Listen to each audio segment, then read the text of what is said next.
विद्यार्थियों, मेरे हिंदी क्लास में तुम लोगों का स्वागत है।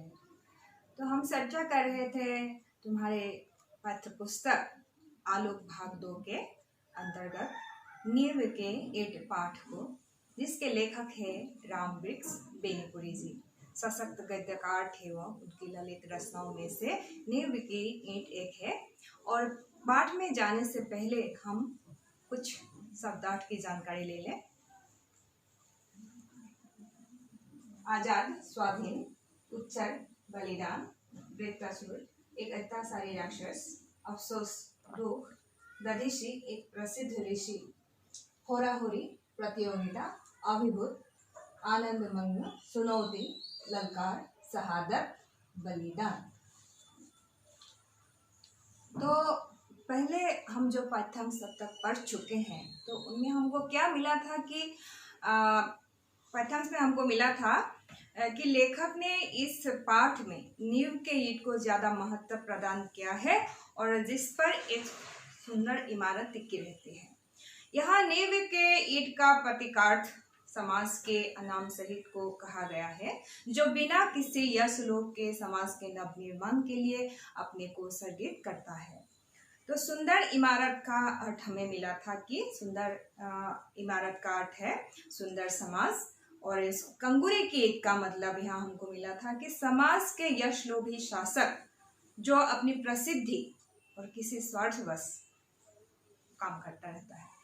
तो लेखक ने बलिदान और नीरवता को भी यहाँ समाज की आधारशिला कहा है। समाज निर्माण के लिए बलिदानी की जरूरत होती है, और जिस तरह ईसाई लोगों की बलिदानी के कारण ईसाई धर्म आज भी अमर रहा है, और जिस तरह हमारा देश आज़ाद हुआ था हमारे देश के सैनिक गणों के बलिदानी पर, और वही हमारे देश के नींव के ईंट है।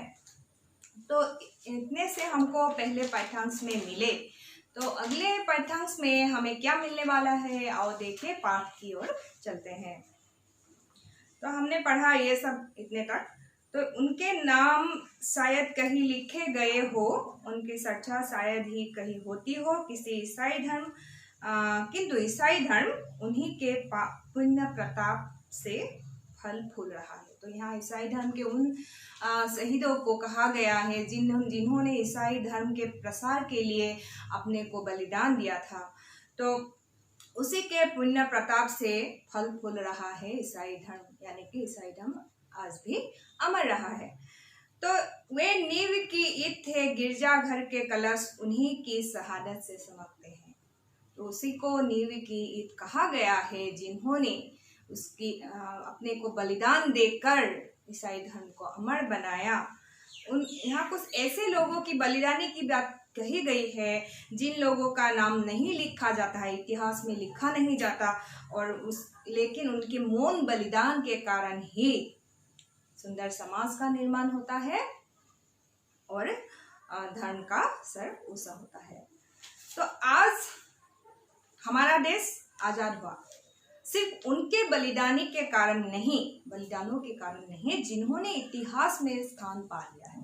तो स्वाधीन भारत में जिन लोगों ने अपने को शासक कहलाया और समाज के लिए काम करने का दिखावा किया, तो उन लोगों के सच्चे अर्थ में उन लोगों को लेखक ने यहाँ नींव के ईंट नहीं बताया है, उन लोगों को नींव की ईंट बताया है जिन्होंने बलिदानी मौन बलिदान देकर समाज को आगे बढ़ाया, यानी कि हमारे देश को आज़ादी दिलाई। तो देश का शायद कोई ऐसा कोना हो जहाँ कुछ ऐसे दधीचि नहीं हुए हो जिनकी हड्डियों के दान ने ही विदेशी वृत्रासुर का नाश किया। या वृत्रासुर का अर्थ हमने पाया कि एक राक्षस है, अत्याचारी राक्षस, जिनको मारने के लिए इंद्र ने क्या किया था, दधीचि की हड्डियां मांगी थी, और दधीचि ने अपना प्राण त्याग कर अपना हड्डियां दी थी क्या बनाने के लिए, वज्रास्त्र बनाने के लिए। और उसी वज्र से इंद्र ने क्या किया, देवराज इंद्र ने उस वृत्रासुर को वध किया। तो ऐसे समाज में बहुत सारी दधीचियां हैं जिनके हम इतिहास में जिनका नाम नहीं लिखा गया है। तो वृत्रासुर को नाश करने के लिए ऐसा बोला है कि जहाँ कुछ ऐसे दधीसी नहीं हुए हो जिनकी हड्डियों के दान ने ही विदेशी वृत्रासुर का नाश किया। यहाँ विदेशी वृत्रासुर का मतलब है विदेशी शासक, जो हाँ इंग्रज को बोला गया है, ब्रिटिश को बोला गया है। और ऐसे दधीसियों के हड्डियों के दान से ही हमारा देश आजाद हुआ, ऐसा लेखक ने कहा है। हम जिसे देख नहीं सके वह सत्य नहीं है, यह है मूर्ख धारणा। यह कहा गया है कि हम जिसे देख नहीं सके, हमने उस नींव के ईंट को हमने नहीं देखा, वह हम देखते नहीं हैं उनकी ओर, हम इमारत की, कलश की ओर या शिखर पर ही हमारा ध्यान जाता है। तो सत्य क्या है ये हमें पता नहीं चलता और हाँ सिर्फ एक बेवकूफ धारणा बनकर रह जाता है वो। इसलिए कहा गया है कि हम जिसे देख नहीं सके वह सत्य नहीं है। ढूंढने से ही सत्य मिलता है, हमारा काम है, धर्म है ऐसी नींव की ईंटों की ओर ध्यान देना।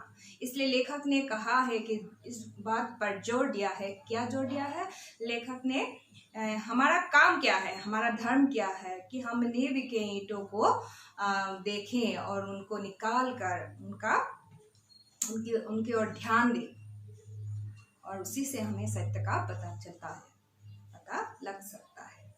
तो सदियों के बाद नए समाज की सृष्टि की ओर हमने पहला कदम बढ़ाया है। तो नए समाज के निर्माण के लिए हमें नींव की ईंट चाहिए। अफसोस कंगूरा बनने के लिए चारों ओर होराहोरी मची है, नींव की ईंट बनने की कामना लुप्त हो रही है।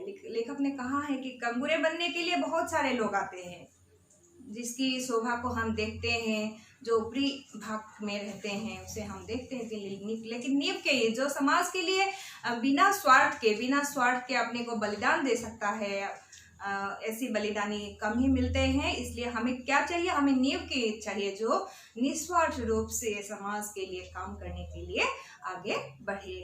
इसलिए लेखक ने बार बार ऐसा कहा है कि देश के नौजवानों को आह्वान किया है कि तुम नींव के ईंट बनकर समाज का संस्कार करो, समाज को आगे बढ़ाओ, देश को आगे बढ़ाओ। ऐसा लेखक ने नवयुवकों को आह्वान किया है। तो 7 लाख गांव का नवनिर्माण, हजारों शहरों और कारखानों का नवनिर्माण, कोई शासक इसे संभव नहीं कर सकता। जरूरत है ऐसे नौजवानों की जो इस काम में अपने को चुपचाप खपा दे। तो ऐसा लेखक ने कहा कि 7 लाख गांवों का नवनिर्माण कैसे हो सकता है, हजारों शहरों कारखानों का नवनिर्माण कैसे हो सकता है? यह ऐसे हो सकता है, लेकिन शासक के बल पर नहीं, ये शासक के बलबूते पर ये नहीं हो सकता। ये हो सकता है सिर्फ ऐसे नौजवानों से जिसका मन हो कि समाज के लिए कुछ करे। ऐसी मनोकामना लेकर जो आगे बढ़ता है उसी से 7 लाख गांवों का निर्माण हो सकता है, नवनिर्माण हो सकता है, शहरों का या कारखानों का नवनिर्माण हो सकता है। तो जो एक नई प्रेरणा से अनुप्राणित हो, एक नई चेतना से अभिभूत, जो शाबाशियों से दूर हो, दलबंदियों से अलग। तो ऐसा कहा गया है जो शासकगण है वो जो ऊपरी भाग में काम करता है, उसके स्वार्थ के लिए काम करता है, ऐसे लोगों से नए समाज का निर्माण नहीं हो सकता।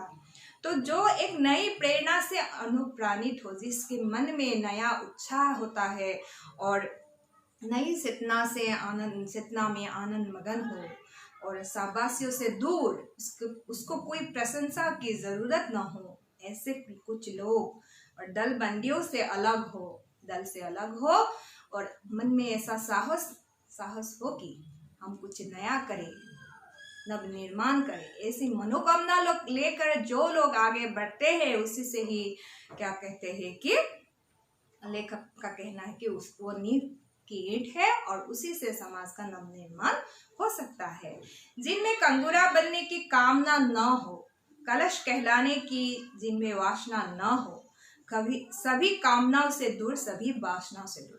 तो यहाँ कहा गया है कि जिनमें कंगूरा, जो सुंदर इमारत के शिखर पर खड़ा रहता है, कंगूरे की ईंट बनना जिसको पसंद नहीं, या कलश कहलाने की जिनमें वासना नहीं और जिस कामनाओं से अपने स्वार्थ सिद्धि के लिए जो कोई काम करता नहीं, निस्वार्थ रूप से काम करता है, वही उसी को समाज की आवश्यकता है। तो उदय के लिए आतुर हमारा समाज चिल्ला रहा है, हमारी नींव की ईंटें किधर है, देश के नौजवानों को यह चुनौती है।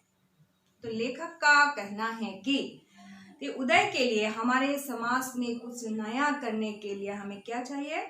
हमारा समाज चिल्ला रहा है, हमें पुकार रहा है कि हमारी नींव की ईंटें कहाँ गई, कहाँ खो गई हमारी, जो हमारे मन में अब बलिदानी नहीं रही, हम अपने स्वार्थ के लिए ही काम करने लगे, तो समाज के लिए काम कौन करेगा? इसलिए हमारे उदय के लिए आतुर, नया करने के लिए आतुर हमारा समाज हमें पुकार रहा है कि क्या पुकार रहा है कि नौजवानों, तुम लोग कहाँ हो? तुम नींव के ईंट बनो और समाज का सुधार करो और नए समाज का निर्माण करो। इसलिए लेखक ने इस पाठ में कहा है कि आजादी के बाद भारतीय समाज के नवनिर्माण के लिए तथा प्रसिद्धि, प्रशंसा तथा किसी स्वार्थवश काम करने के लिए होराहोरी मची है। तो उसका मकसद एक ही है, कंगूरे की ईंट बनना, सुंदर इमारत की कंगूरे की ईंट बनना। तो इस स्थिति को देखकर निबंधकार रामवृक्ष बेनीपुरी जी ने कहा है कि यह खेद प्रकट करते हुए कहा है कि अफसोस है, कंगूरा बनने के लिए चारों ओर होराहोरी मची है, नींव के ईंट बनने के लिए नींव बनने की कामना लुप्त हो रही है, अर्थात समाज के लिए आत्म बलिदान का भाव लुप्त हो रही है। तो ऐसा लेखक ने खेद प्रकट किया है। तो लेखक के मन में ऐसे विचार उत्पन्न हुए हैं जो अब समाज में दिखने को नहीं मिलते। तो हमें भी देखना चाहिए कि तुम लोग नवयुवक हो, नए प्रजन्म के छात्र छात्राएं हो, तो तुम्हारे मन में भी ये भाव जागृत हो कि हमें कुछ करना चाहिए, हमें नया कुछ करना चाहिए, निस्वार्थ भाव से देश की सेवा करनी चाहिए। ऐसे उद्देश्य से ही यह पाठ तुम लोगों के लिए पेश किया गया है और इनमें से शायद तुम लोगों को बहुत शिक्षा मिली होगी। तो हमारे समाज में जो भंड शासक है उसके प्रति ध्यान आकर्षित किया है लेखक ने और नौजवानों को देश के या समाज के सुधार के लिए आकर्षित करते हुए उसकी बलिदानी का भाव जागृत करने के लिए लेखक ने यह पाठ लिखा है।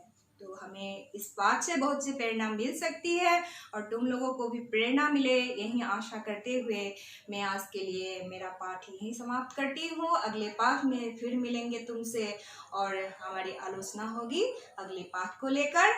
आज के लिए यही सही, धन्यवाद।